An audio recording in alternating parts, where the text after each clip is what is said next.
Good morning विद्यार्थी मित्रों, muse high school YouTube में आपका स्वागत है। आज हम कक्षा 10 गद्य पाठ 6 कालिदास का प्राणी प्रेम, लेखक है मोहन राकेश। तो आज हम पहले इस गद्य पाठ जो एक नाटक है, इस नाटक का पहले हम परिचय लेते हैं। पहले हम लेखक के बारे में जानेंगे। तो लेखक है मोहन राकेश। गद्य पाठ का नाम है कालिदास का प्राणी प्रेम। लेखक के बारे में हम पहले जानते हैं। मोहन राकेश का जन्म पंजाब के अमृतसर में हुआ था। इनका असली नाम तो मदन मोहन गुगलानी था। उनकी दीदी ने मदन मोहन राकेश नाम रखा था। बाद में मोहन राकेश नाम स्थायी हुआ। मोहन राकेश हिंदी साहित्य के अच्छे नाट्यकार, उपन्यासकार और कहानीकार के रूप में अपना नाम अमर कर गए हैं। उन्होंने डायरी, संस्मरण, जीवनी, निबंध, पत्रकारिता तथा अनुवाद के क्षेत्र में भी ठोस योगदान दिया है। नाटक में आषाढ़ का एक दिन बहुत ही विख्यात और चर्चित नाटक रहा है। नाटक आधे अधूरे, लहरों के राजहंस, आषाढ़ का एक दिन, एकांकी, अंडे के छिलके, बीज नाटक, आईने के सामने एवं सारा आकाश, आखिरी चट्टान तक उनकी गद्य रचनाएं हैं। यहाँ पर आषाढ़ का एक दिन से केवल एक अंश ही कालिदास का प्राणी प्रेम शीर्षक से प्रस्तुत किया गया है। नाटक के दो प्रमुख पात्र हैं, मल्लिका और कालिदास। कालिदास बाण से घायल हरिण शावक को बचा लेता है। नाट्यकार ने यह कहना चाहा है कि अगर हम प्राण दे नहीं सकते तो किसी का प्राण लेने का भी अधिकार नहीं है। मारने वाले से बचाने वाला महान है। वस्तुतः दंतुल ने शिशु हरिण शावक को घायल कर दिया है, इसलिए इस प्रकार का व्यंग्य बाण लेखक उस पर ही चलाते हैं। अतः यहाँ पर जीवदया की बात बताकर कालिदास का प्राणी प्रेम प्रकट किया है। पशु पक्षी हमारे मित्र हैं, अतः उनका हनन न होना चाहिए। पर्यावरण की रक्षा के लिए पशु पक्षियों का अनन्य महत्व है। मानव जीवन विकास में प्राणियों का बड़ा योगदान है। प्राणी मानव के साथ है और उसके साथी है, इसलिए हमें उनका रक्षण करना चाहिए। यह कालिदास हमें बताते हैं और मोहन राकेश ने इस नाटक को लिखा है। अब हम विद्यार्थी मित्रों इस पाठ का आज हम पठन करेंगे। नेक्स्ट वीडियो में जो दूसरा वीडियो बनाऊंगा उसमें हम इस गद्य पाठ को, जो नाटक है, इनको हम समझेंगे।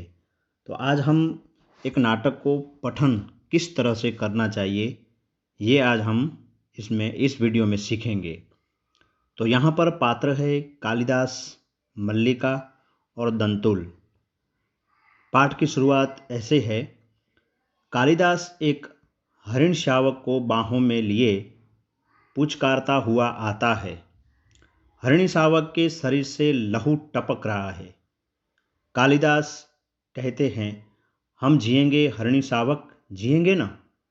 एक बाण से आहत होकर हम प्राण नहीं देंगे। हमारा शरीर कोमल है तो क्या हुआ, हम पीड़ा सह सकते हैं। एक बाण प्राण ले सकता है तो उंगलियों का कोमल स्पर्श जो है वह प्राण दे भी सकता है। हमें नए प्राण मिल जाएंगे। हम कोमल आस्तरण पर विश्राम करेंगे। हमारे अंगों पर ध्रुत का लेप होगा। कल हम फिर वनस्थली में घूमेंगे।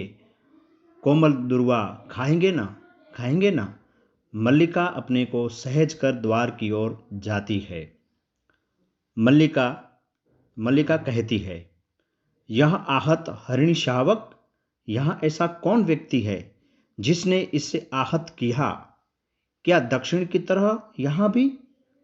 कालिदास कहते हैं, आज गांव प्रदेश में कई नई आकृतियां देख रहा हूँ। झरोखे के पास जाकर आसन पर बैठ जाता हूँ। राज्य के कुछ कर्मचारी आए हैं। हरिणी शावक को वक्ष से सटाकर थपथपाने लगता है। हम सोएंगे, हाँ, हम थोड़ी देर सो लेंगे तो हमारी पीड़ा दूर हो जाएगी, परंतु उससे पहले हम थोड़ा दूध पी लेना है। मल्लिका, थोड़ा दूध हो तो किसी भाजन में ले आओ। मल्लिका जाती है और कहती है, मल्लिका, माँ ने दूध ओटा कर रखा है, देखती हूँ। चूल्हे के निकट रखे बर्तनों के पास जाकर देखने लगती है। अभी अभी 2-3 राज कर्मचारियों हमने घोड़े पर आते देखा है। माँ कहती है कि जब भी ये लोग आते हैं कोई न कोई अनिष्ट होता है। वर्षा के रोमांच में बाद मुझे यह सब बहुत विचित्र लगता है। दूध का बर्तन उठाकर दूध खोले बर्तन में उड़ेलने लगती है। माँ आज बहुत रुष्ट है। कालिदास हरिणी शावक को बाहों से झुलाने लगता है। कालिदास कहते हैं, हम पहले से सुखी हैं। हमारी पीड़ा धीरे धीरे दूर हो रही है। हम स्वस्थ हो रहे हैं।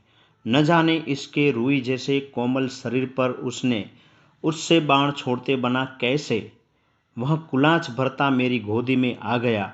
मैंने कहा, तुझे वहाँ ले चलता हूँ जहाँ तुझे अपनी माँ की किसी आंखें और उसका शाही स्नेह मिलेगा। मल्लिका की ओर देखता है। मल्लिका दूध लिए पास आ जाती है।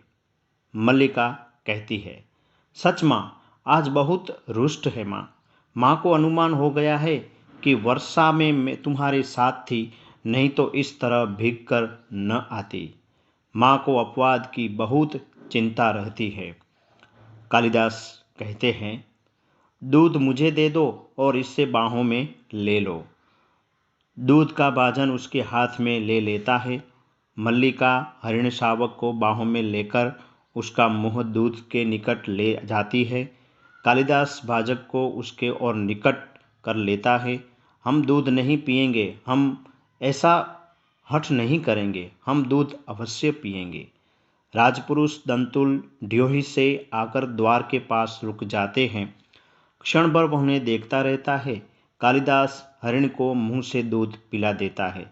ऐसे ऐसे दंतुल बढ़कर उनके निकट आता है।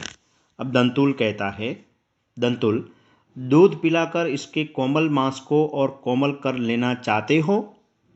कालिदास और मल्लिका चौंक कर उसे देखते हैं।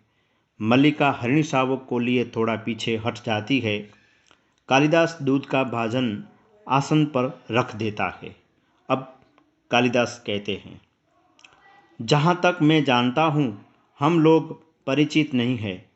तुम्हारा एक अपरिचित घर में आने का साहस कैसे हुआ? दंतुल एक बार मल्लिका की ओर देखता है, फिर कालिदास की ओर। दंतुल कहता है, कैसी आकस्मिक बात है कि ऐसा ही प्रश्न मैं तुमसे पूछना चाहता था। हमारा कभी का परिचय नहीं, फिर भी मेरे बाण से आहत हरिण को उठा ले आने में तुम्हें संकोच नहीं हुआ? यह तो कहो कि द्वार तक रक्त बिंदुओं के चिन्ह बने हैं, अन्यथा इन बादलों से घिरे दिनों में मैं तुम्हारा अनुसरण कर पाता? कालिदास कहते हैं, देख रहा हूं कि तुम इस प्रदेश के निवासी नहीं हो। दंतुल व्यंग्यात्मक हंसी हंसता है। दंतुल कहता है, मैं तुम्हारी दृष्टि की प्रशंसा करता हूँ। मेरी वेशभूषा की इस बात का परिचय देती है कि मैं यहाँ का निवासी नहीं हूँ। कालिदास, मैं तुम्हारी वेशभूषा को देखकर नहीं कह रहा। तो इस तरह से कालिदास ने दंतुल को जवाब दिया। तो विद्यार्थी मित्रों, यहाँ पर हमने जो नाटक अभी उसका पठन किया है, अभी उसका पार्ट 2 हम जो बनाएंगे उसमें आगे पठन भी करेंगे और उसको पाठ का अर्थ और भावार्थ भी हम समझेंगे। सरल भाषा में हम उसको समझेंगे और प्रश्न और उत्तर की भी हम चर्चा करेंगे। वह हम नेक्स्ट वीडियो में बात करेंगे। आज यहाँ पर हमारी बात सीमित रखते हैं। फिर हम इस पार्ट 2 में वीडियो के दूसरा जो पार्ट बनेगा उसमें हम फिर से हाजिर होंगे। तब तक के लिए मैं आपसे इजाज़त लेता हूँ।